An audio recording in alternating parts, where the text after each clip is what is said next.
Assalamualaikum warahmatullahi wabarakatuh. Halo semuanya, teman-teman semuanya, apa kabar? Alhamdulillah ya, kamu mau doakan semoga dalam kondisi sehat walafiat. Ya, bagaimana nih puasanya? Pada kuat kan? Ya, harus kuat ya teman-teman, karena puasa itu hukumnya wajib, yaitu harus ya. Baik teman-teman sekalian, pada kesempatan kali ini kamu mau akan bercerita berkaitan dengan sang raja yang bijak. Bagaimana ya selanjutnya? Yuk kita saksikan. Teman-teman sekalian, pada suatu hari ada seorang raja yang sangat bijak sekali. Raja ini teman-teman disayangi oleh rakyatnya, disenangi oleh rakyatnya, dicintai oleh rakyatnya. Kenapa demikian teman-teman? Karena sang raja ini memberikan apa yang diinginkan oleh rakyatnya.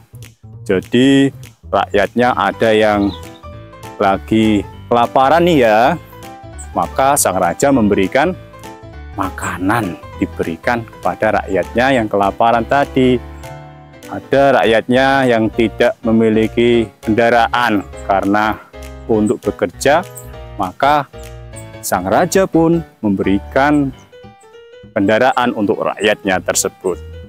Teman-teman, alhasil raja kemudian ingin mengumpulkan rakyatnya, maka diperintahlah sang pengawal raja. Wahai pengawalku, saya minta tolong kamu kasih tahu ke rakyat semuanya, supaya semuanya berkumpul di lapangan kerajaan. Siap raja, siap. Maka teman-teman sekalian, sang pengawal itu pun memberitahu rakyatnya. Kemudian berbondong-bondonglah rakyatnya, sang raja tersebut ke lapangan kerajaan.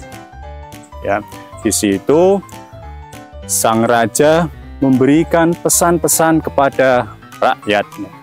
Ya, memberikan pesan-pesan. Yang pertama untuk menjaga kebersihan, ya.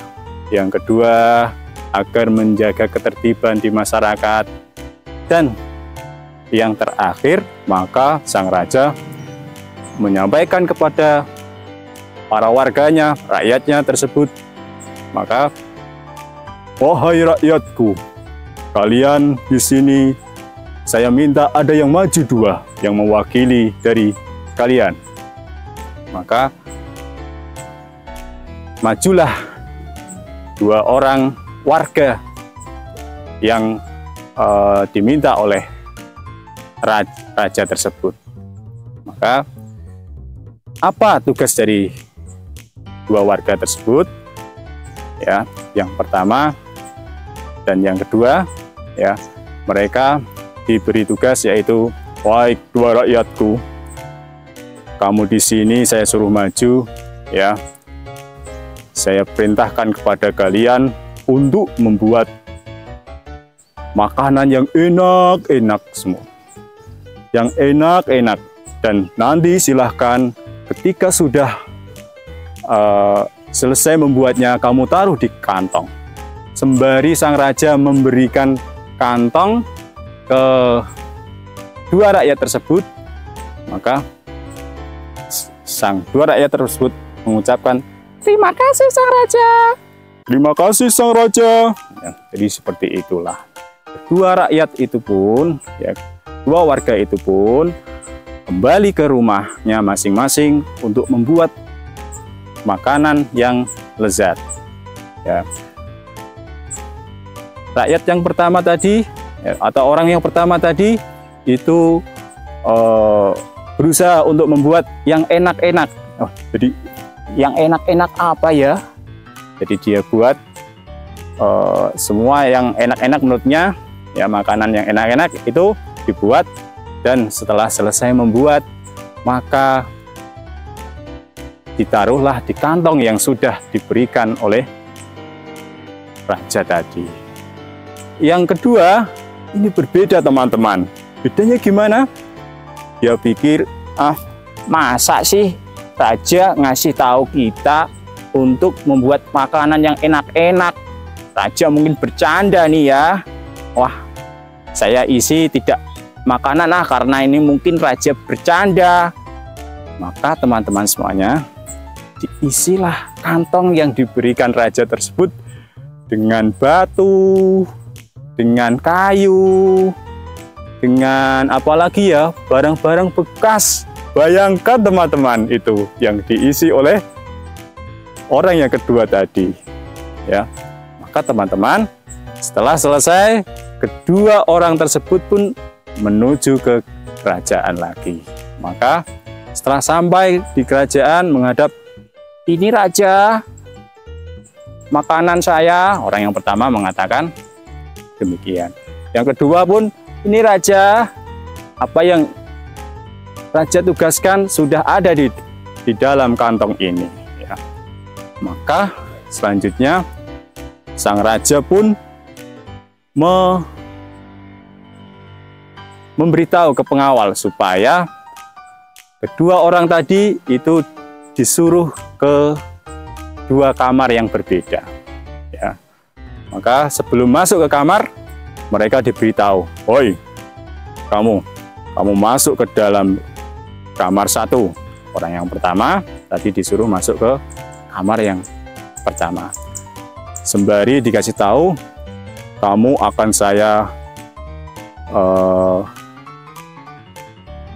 kunci pintunya sampai 1 hari. Silahkan nikmati apa yang menjadi buatan kamu di dalam kamar tersebut ya.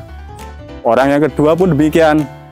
"Hoi, orang yang kedua, kamu silahkan masuk ke dalam kamar dan silahkan nikmati apa yang ya sudah kamu buat di kantong ini." Maka betapa terkejutnya teman-teman orang yang kedua ini.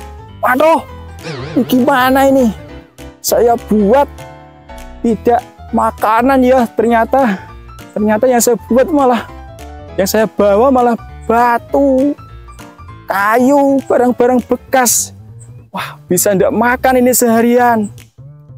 Dalam hatinya mengatakan demikian ya sang orang kedua tadi. Maka mereka pun masuk ke kamar yang sudah ditentukan oleh raja. Maka alhasil orang yang pertama tadi bisa menikmati nyam ya, makanan yang diinginkan, makanan yang disukainya. Sementara teman-teman, orang yang kedua tadi tidak bisa menikmati makanan karena yang dibawa adalah batu, kayu, ya, barang-barang bekas tadi. Maka menyesallah orang yang kedua tadi. Ternyata sang raja betul-betul memerintahkan, bukan sebuah candaan. Baik teman-teman sekalian, dari kisah tadi ada pesan moral yang dapat kita ambil, yaitu marilah kita berbuat baik, karena perbuatan baik yang kita lakukan itu akan kembali kepada diri kita sendiri. Taatilah apa yang menjadi peraturan. Seperti apa yang dilakukan oleh orang yang pertama, titah raja itu dilakukan dengan baik. Sementara orang yang kedua tadi malah dibuat candaan. Akhirnya menimbulkan akhir yang penyesalan. Demikian, terima kasih. Sampai berjumpa. Masih bersama Kak Mumu. Wassalamualaikum warahmatullahi wabarakatuh.